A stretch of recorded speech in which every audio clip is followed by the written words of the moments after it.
Hello dears, welcome to Salam learning. Anatomies ആണ്. നമ്മളിതാ 2ാം class ഒക്കെ കഴിഞ്ഞിട്ട് 3ാം ക്ലാസ്സിലേക്ക് പ്രവേശിക്കുകയാണല്ലേ. 2ാം ക്ലാസ്സിൽ മക്കൾ കുറേ എക്സാം എഴുതിയിട്ടുണ്ട്. ഓണപരീക്ഷ എഴുതി, അതുപോലെ തന്നെ ക്രിസ്മസ് പരീക്ഷ എഴുതി, പിന്നെ ആനുവൽ എക്സാം എഴുതി. അങ്ങനെ എല്ലാ എക്സാമും എഴുതിയിട്ട് നിങ്ങൾ ആ പേപ്പറൊക്കെ ടീച്ചർക്ക് കൊടുത്തിട്ട് ആ ക്ലാസ് റൂമിൽ നിന്ന് പുറത്തേക്ക് ഇറങ്ങി വരുമ്പോൾ നിങ്ങൾ പഠിച്ചതൊക്കെ നിങ്ങൾക്ക് ക്ലിയർ ആയിട്ട് എഴുതാൻ പറ്റിയിട്ടുണ്ടോ എന്ന് ആലോചിച്ചിട്ടുണ്ടോ? ചിലപ്പോഴൊക്കെ എന്താണ് മറവി നമ്മളെ ബാധിച്ചിട്ടുണ്ടാവും അല്ലേ. നമ്മൾ കഷ്ടപ്പെട്ട് പഠിച്ചതൊക്കെ നമ്മൾ പെട്ടെന്ന് തന്നെ ഒന്ന് മറന്നു പോകുന്ന ചില സന്ദർഭങ്ങളൊക്കെ ഉണ്ടായിട്ടുണ്ട്. അപ്പം നമ്മൾ പഠിക്കുന്ന കാര്യങ്ങളൊക്കെ നല്ല രീതിയിൽ പഠിക്കുന്നതിന് വേണ്ടി, അതുപോലെ തന്നെ മറവിയിൽ നിന്നൊക്കെ എങ്ങനെയൊക്കെ നമുക്കൊന്ന് പുറത്തു കടക്കാം, അതിനു വേണ്ടിയുള്ള ചെറിയ ചെറിയ ടിപ്സ് ഒക്കെ ആയിട്ടാണ് ഇന്ന് മിസ് വന്നിരിക്കുന്നത്. നമുക്ക് നോക്കാം.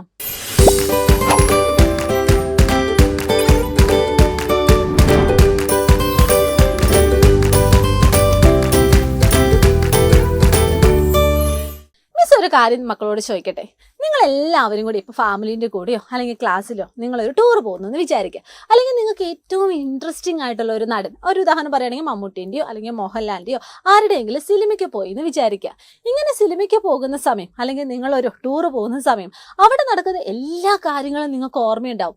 അതേസമയം കഴിഞ്ഞ പ്രാവശ്യം 3ാം ക്ലാസ്സിൽ EVS 2nd ചാപ്റ്ററിലോ ഉള്ള ഏതെങ്കിലും ഒരു കാര്യം മിസ് ചോദിച്ചാൽ ചിലപ്പോൾ മക്കൾ അതിന് ഉത്തരം പറയണമെന്നുണ്ടാവില്ല. എന്തായിരിക്കും ഇത് രണ്ടും തമ്മിലുള്ള വ്യത്യാസം ഇത്രയേ ഉള്ളൂ, നമ്മുടെ ഇൻട്രസ്റ്റ് ആണ്. അതായത് നമ്മൾ ടൂർ പോവുക അല്ലെങ്കിൽ നമ്മൾ ഏതെങ്കിലും ഒരു സിനിമയ്ക്ക് പോവാന്ന് പറയുമ്പോഴേക്കും നമ്മൾ നല്ല ഇൻട്രസ്റ്റോട് കൂടിയായിരിക്കും നമ്മൾ പോകുന്നത്.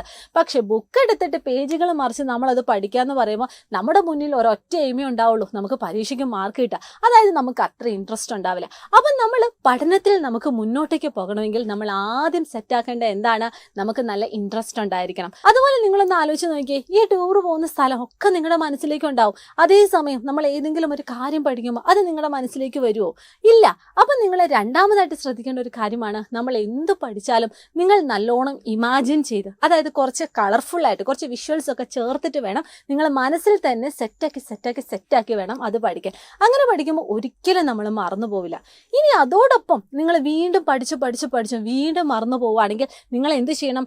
ആ ഏറ്റവും വിഷമമുള്ള കാര്യങ്ങൾ തന്നെ റിപ്പീറ്റ് ചെയ്ത് നിങ്ങൾ വായിക്കാൻ ശ്രമിക്കുക. അതായത് ഇപ്പം എല്ലാ ദിവസവും നിങ്ങൾ ക്ലാസ്സിൽ പോകുന്നു, ഇൻ കേസ് എങ്ങനെയെങ്കിലും നിങ്ങൾക്ക് 2-3 ദിവസം അടുപ്പിച്ച് ഹോളിഡേ ഒക്കെ വരുവാണെങ്കിൽ നിങ്ങളെല്ലാവരും ആ ബുക്ക് ഒരു മൂലയിലേക്ക് മാറ്റി വെച്ച് നിങ്ങൾ ടാറ്റ പറയുകയാണോ വേണ്ടത്? അല്ല, നേരെ മറിച്ച് നിങ്ങൾ ആ ബുക്കുമായിട്ട് ചെറുതായിട്ടൊന്ന് മറച്ചു നോക്കി അതുമായിട്ട് എന്ത് ചെയ്യുക? ഒരു പരിചയം നിങ്ങൾ എന്ത് ചെയ്യണം? എപ്പോഴും മുൻകൂട്ടി സെറ്റാക്കി വെക്കണം. അതായത് പാഠപുസ്തകങ്ങളുമായി നിങ്ങൾ എപ്പോഴും ഇങ്ങനെ വായിച്ച് റിപ്പീറ്റ് ചെയ്ത് അതുമായിട്ട് ഒരു പരിചയം നിങ്ങൾ ക്രിയേറ്റ് ചെയ്ത് വെക്കുക കേട്ടോ.